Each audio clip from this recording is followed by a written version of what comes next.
আপনি ভালো বলতে পারবেন, বিজেপিকে জিজ্ঞেস করুন। আমি মুখ্যমন্ত্রী যাওয়া, সিপি যাওয়াটাকে মনে করি অনৈতিক, অসাংবিধানিক, কেন্দ্রীয় সংস্থার তদন্তে সরাসরি বাধা দান। মুখ্যমন্ত্রী এর আগেও করেছেন, রাজীব কুমারের বাড়িতে রেড হওয়ার সময়। এবারের বিধানসভা ভোটে হারছেন মমতা, আজকে পরিষ্কার জেনে গেল পশ্চিমবঙ্গের জনতা। মমতা বন্দ্যোপাধ্যায় হারছেন, তিনি পরিষ্কার বুঝে গেছেন। তার আইবি রিপোর্ট, পুলিশের রিপোর্ট বলে দিয়েছে এবার অবস্থা খুব টাইট। আর আজকে তিনি যেটা ঘটালেন, আইপ্যাকের অফিসে তল্লাশি, তার জন্য মমতা বন্দ্যোপাধ্যায় যে রকমের আইন ভাঙলেন মুখ্যমন্ত্রী পদে বসে থেকে, সেটা একেবারেই মুখ্যমন্ত্রীর চেয়ারের পক্ষে মানানসই নয়। মমতা বন্দ্যোপাধ্যায় আজকে বুঝিয়ে দিয়েছেন যে পরিমাণ কাঁপুনি তার শুরু হয়ে গেছে, কেঁপে গেছেন মমতা বন্দ্যোপাধ্যায়।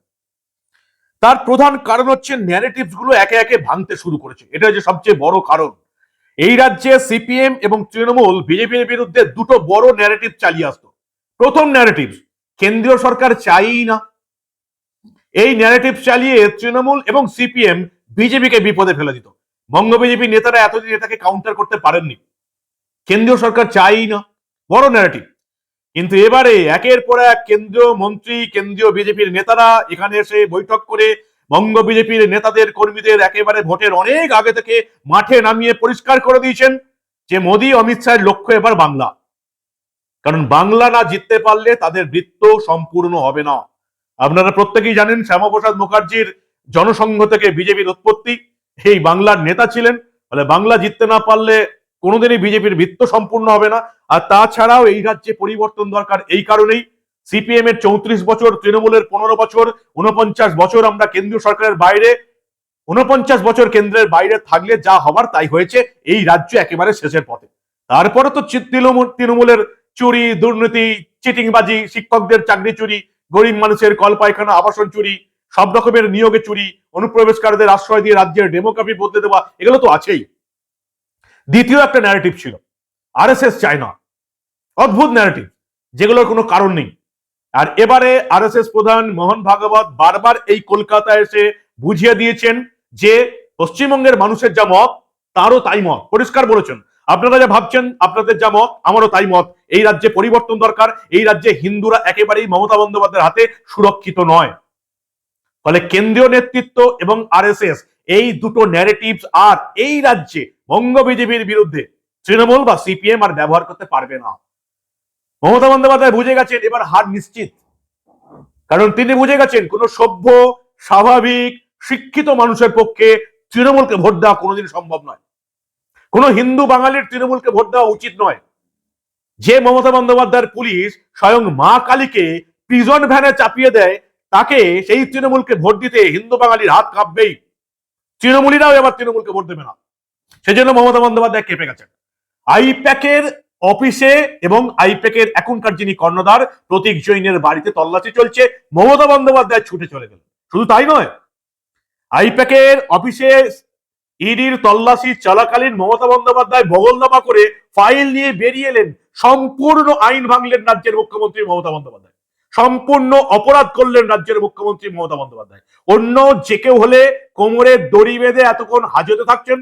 রাজ্যের মুখ্যমন্ত্রী সাংবিধানিক সুবিধা পান, রাজ্যের মুখ্যমন্ত্রী, তাই তার কিছু করা হলো না। আমাদের দেশের এটাই অদ্ভুত আইন। একবার ভাবুন, ইডি তল্লাশি চলছে প্রতীক জৈনের অফিসে বা বাড়িতে, আপনি বা আমি সেখান থেকে একটা ফাইল নিয়ে চলে এলাম, কি হবে বলুন তো? গারদে পূর্বে তো বটেই, কোমরে দড়ি বেঁধে আপনি বছর খানেকের আগে জামিন পাবেন না। কিন্তু মমতা বন্দ্যোপাধ্যায় মুখ্যমন্ত্রী সংবিধানের নামে শপথ নিয়েছেন। তিনি আইপ্যাকের অফিসকে বাঁচাতে, আইপ্যাকের প্রতীক জৈনের বাড়িকে বাঁচাতে চলে গেলেন এবং সেখানে ফাইলপত্র নিয়ে, গাদা গুচ্ছেন জিনিসপত্র নিয়ে নিজের গাড়িতে তুলে ফেললেন। সম্পূর্ণ অপরাধ। মমতা বন্দ্যোপাধ্যায়ের জেলে যাওয়া উচিত। কি কি ঘটলো আজকে আরেকবার এক ঝলকে দেখে নি, তারপরে ব্যাপারটা আপনারা বুঝতে পারবেন। এবং যে কারণে আমি এই প্রতিবেদন শুরু করলাম, মমতা বুঝতে পেরেছেন তিনি হারছেন।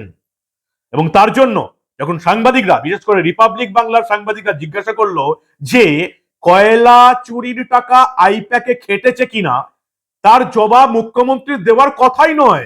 আইপ্যাক একটা বেসরকারি কোম্পানি, তাতে কয়লা চুরির টাকা খাটলো কি খাটলো না, সেই প্রশ্নের জবাব মমতা কেন দেবেন? মমতা বন্দ্যোপাধ্যায় ঢেকে গেলেন সাংবাদিকদের উপর এবং আইপ্যাককে আটকাতে তিনি একেবারে অমিত শাহ, রাজনাথ সিং, শুভেন্দু অধিকারী সবাইকে টেনে আনলেন। দেখুন মমতা বন্দ্যোপাধ্যায়কে নিজেরাই বুঝে যাবেন কেঁপে গেছেন মমতা বন্দ্যোপাধ্যায়, কারণ তিনি বুঝে গেছেন চতুর্থবার তিনি মুখ্যমন্ত্রী হচ্ছেন না।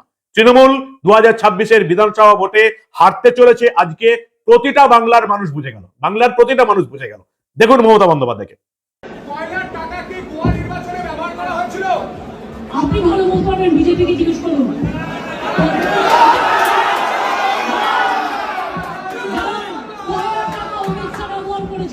অমিত শাহ ব্যবহার করেছেন, রাজনাথ সিং ব্যবহার করেছেন, জগন্নাথ চট্টোপাধ্যায় ব্যবহার করেছেন, শুভেন্দু অধিকারী ব্যবহার করেছেন,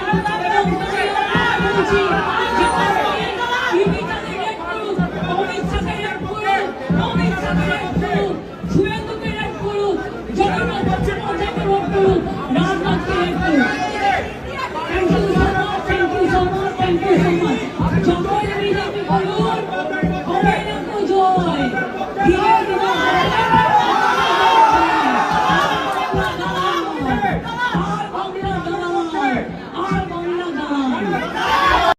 আর কি হলো? সন্ধ্যাবেলায় আমরা দেখলাম টানা তল্লাশি চালিয়ে আইপ্যাকের অফিস ছাড়লো ইডি, আধিকারিকদের গাড়ি ঢুকে বিক্ষোভ দেখাচ্ছে তৃণমূলকে পথে নামিয়ে দিয়েছে। কিন্তু শুভেন্দু অধিকারী প্রশ্ন করেছেন যে মমতা বন্দ্যোপাধ্যায় যে বলছেন যে তৃণমূলের প্রার্থী তালিকা আইপ্যাকের হাতে ছিল, তৃণমূলের সবকিছু আইপ্যাকের হাতে ছিল, তৃণমূলের প্রার্থী তালিকা তো তৃণমূলের অফিসে থাকবে, আইপ্যাকের অফিসে কি করে গেল? এক ঝলক কি কি হলো আজকে, কেন কেঁপে গেলেন মমতা বন্দ্যোপাধ্যায় শোনাবো। শুভেন্দু অধিকারী কি ভ্যালিড প্রশ্নটা করেছেন দেখুন আপনারা। IPAC not at all a political organisation. ওটার লিস্ট আইপ্যাকে থাকবে কেন? প্রার্থী তালিকা আইপ্যাকে থাকবে কেন? প্রার্থী তালিকা তো টিএমসি অফিসে থাকবে। আমি মুখ্যমন্ত্রীর যাওয়া, সিপি যাওয়াটাকে মনে করি অনৈতিক, অসাংবিধানিক, কেন্দ্রীয় সংস্থার তদন্তে সরাসরি বাধা দান। মুখ্যমন্ত্রী এর আগেও করেছেন, রাজীব কুমারের বাড়িতে রেড হওয়ার সময়।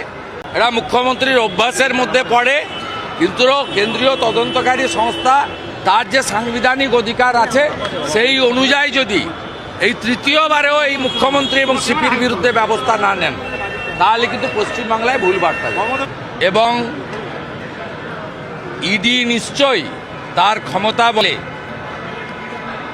তাদের মুখ্যমন্ত্রীর বিরুদ্ধেও ব্যবস্থা নেওয়া উচিত বলে আমার মনে হয়েছে। সেই ব্যবস্থা তারা আইনের মধ্যে রেখে নেবেন। সন্ধ্যাবেলায় আইপ্যাকের অফিস ছাড়লো ইডি, সেক্টর 5-এ আইপ্যাকের অফিস এবং সেখানে প্রতীক জৈনের বাড়িতে হানা দিয়েছিল। তারপরেই মমতা বন্দ্যোপাধ্যায় পৌঁছে যান, এবং শুধু মমতা বন্দ্যোপাধ্যায় নয়, মমতা বন্দ্যোপাধ্যায়ের বিরুদ্ধে মামলা করেছে ইডি। কলকাতা হাইকোর্টে সুব্রা ঘোষের এজলাসে আগামীকাল সেই মামলার শুনানি। শুধু মমতা বন্দ্যোপাধ্যায়ের জন্য কেন? আপনারা জানেন অমিত শাহ স্বরাষ্ট্রমন্ত্রী এই রাজ্যে এসেছিলেন। আমি তাকে প্রশ্ন করেছিলাম যে Abhishek Bandyopadhyay lift and bounce কোম্পানির 150 কোটি টাকার সম্পত্তি বাজেয়াপ্ত হয়েছে। PMLA যেখানে অরবিন্দ কেজরিওয়াল গ্রেপ্তার হয়ে গেছেন, হেমন্ত সোরেন গ্রেপ্তার হয়ে গেছেন, সেখানে অভিষেক বন্দ্যোপাধ্যায় কেন গ্রেপ্তার হননি?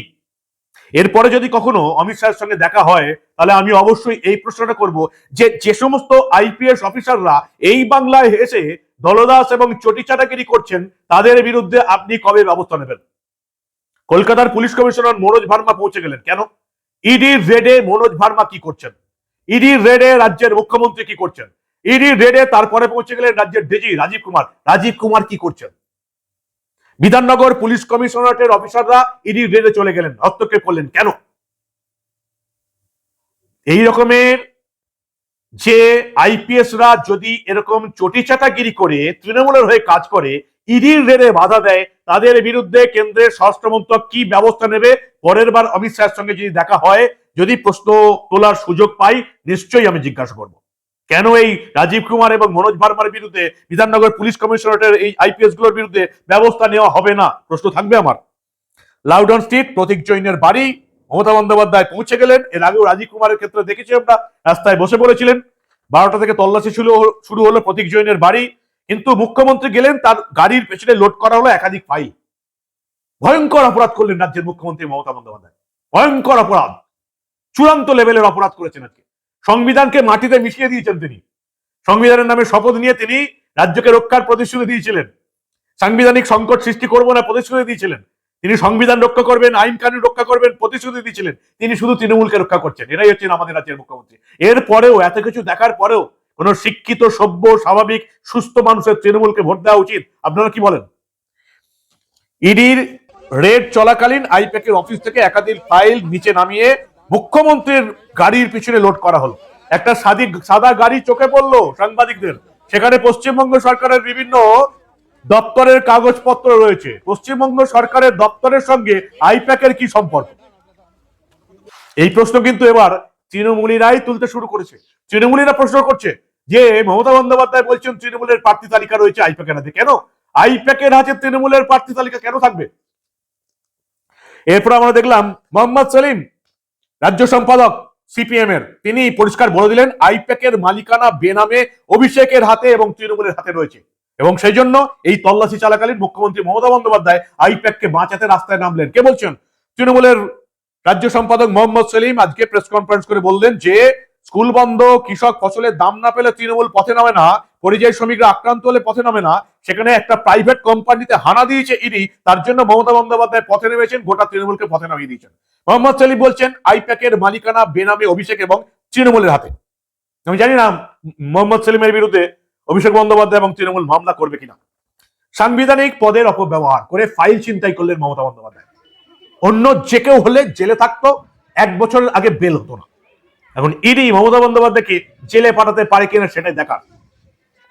ইডি ইতিমধ্যেই কলকাতা হাইকোর্টে বিচারপতি সুব্রত ঘোষের এজলাসে মামলা করেছে মমতা বন্দ্যোপাধ্যায়ের বিরুদ্ধে। আগামীকালে এই মামলার শুনানি, আমাদের নজর থাকবে মমতা বন্দ্যোপাধ্যায় জেলে যায় কিনা। এত বড় অপরাধ করার পর মুখ্যমন্ত্রী হিসেবে কি ছাড় পেয়ে যাবেন? আইন কি সত্যি অন্ধ যে মুখ্যমন্ত্রীকে ছাড় দিয়ে দেবে ইডি রেদে বাধা দেবার পর?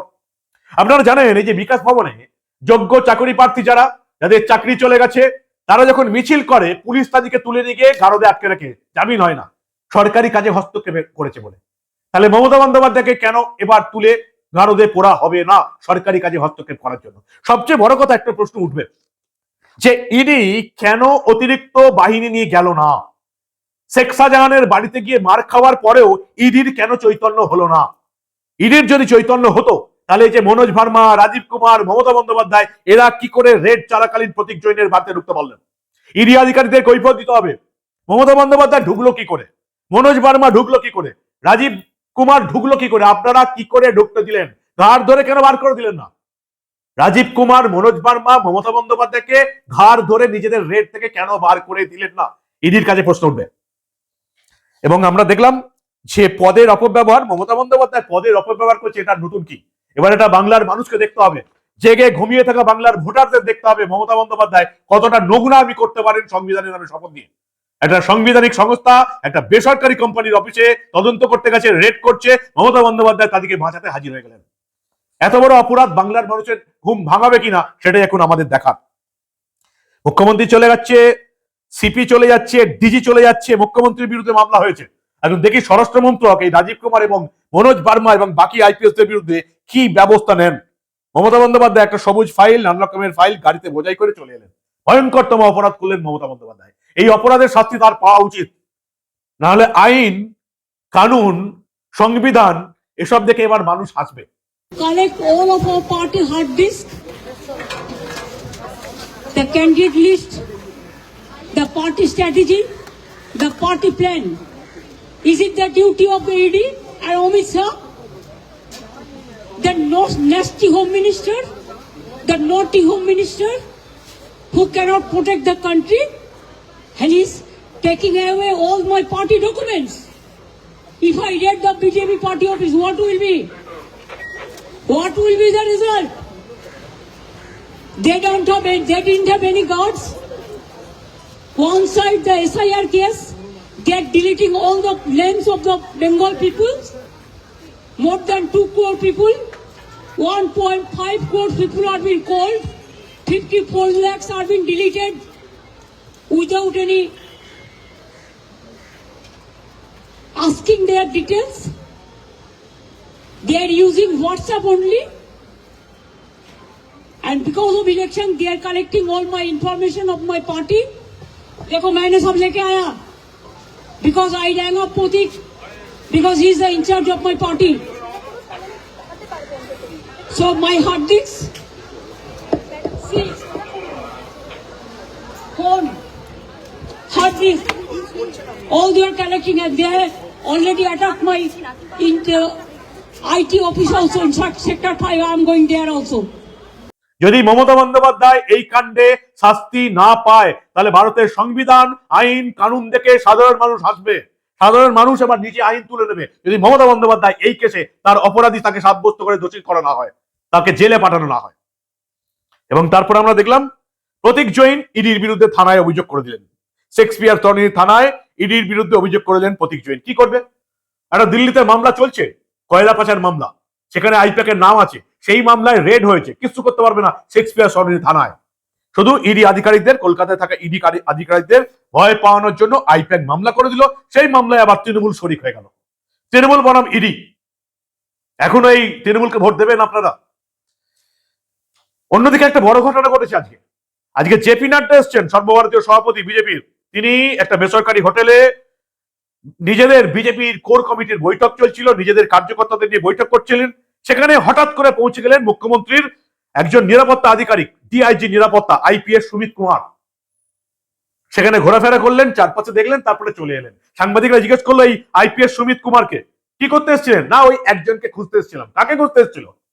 হঠাৎ করে রাজ্য পুলিশের ডিআইজি নিরাপত্তা আইপিএস সুমিত কুমারের জেপি নাড্ডা যেখানে বিজেপির কোর কমিটির সঙ্গে বৈঠক করছেন, সেখানে কাকে খুঁজতে গিয়েছিলেন? আমি আবার বলছি, স্বরাষ্ট্রমন্ত্রী অমিত শাহের সঙ্গে দেখা হলে আমি আবার তাকে প্রশ্ন করব, যে সমস্ত আইপিএসরা এই রাজ্যে এইরকম চটি চেটে চলছে তাদের বিরুদ্ধে আপনি কি কি ব্যবস্থা নিচ্ছেন? এরকম দলদাস আইপিএস, চটি চাটা আইপিএস আমাদের চাই না। এই রাজ্যে এমন আইপিএস চাই যারা নিজেদের কাজটা সঠিকভাবে করতে পারবে। এই রাজ্যে এমন আইএএস অফিসার চাই যারা নিজেদের কাজটা সঠিকভাবে করতে পারবে। শুধুমাত্র প্রমোশন আর পদের জন্য তৃণমূলের চটি চাটবে না, এমন আইএএস এবং আইপিএস আমরা চাই। আর চাই মমতা বন্দ্যোপাধ্যায়ের শাস্তি। কলকাতা হাইকোর্টকে বোঝাতে হবে যে সাধারণ মানুষের জন্য যা আইন, মুখ্যমন্ত্রীর জন্য একই আইন। সাধারণ মানুষ যদি কোনো রেডে বাধা দেয়, তার যে শাস্তি হওয়া উচিত, মমতা বন্দ্যোপাধ্যায়ের সেই শাস্তি হওয়া উচিত। আগামীকাল শুক্রবার কলকাতা হাইকোর্টের দিকে আমাদের নজর থাকবে, বিচারপতি শুভ্রা ঘোষের এজলাসের দিকে আমাদের নজর থাকবে। মমতা বন্দ্যোপাধ্যায় শাস্তি পান কিনা এই জঘন্য অপরাধের জন্য, সেদিকে আমাদের নজর থাকবে। আপনারা কি বলেন? কেঁপে গেছেন মমতা বন্দ্যোপাধ্যায়, হার নিশ্চিত বুঝতে পারছেন। তিনি বুঝতে পারছেন তার কালীঘাটের বাড়ির দুয়ারে হার এসে উপস্থিত হয়েছে। এবার দুয়ারে হার, সেটা বোঝার পরেই মমতা বন্দ্যোপাধ্যায় কেঁপে গেছেন। তাই আইপ্যাকের সঙ্গে কয়লা পাচারের সম্পর্ক আছে কিনা এই প্রশ্নের উত্তরে তিনি অমিত শাহ, রাজনাথ সিং, শুভেন্দু অধিকারীকে নিয়ে একেবারে বোকার মতন খেপে উঠলেন। তিনি একেবারে ঝগড়া শুরু করে দিলেন সাংবাদিকদের সঙ্গে। কেঁপে গেছেন মমতা বন্দ্যোপাধ্যায়, হার নিশ্চিত। এবার তিনি বুঝে ফেলেছেন। আপনারা কি বলেন? আজকের সারাদিনে আপনাদের কি মত? দেখতে থাকুন দা নিউজ বাংলা। আমরা আবার এই রাজ্যে ঘটে যাওয়া এই ধরনের অনেক খবরই চেপে রাখতে দেব না।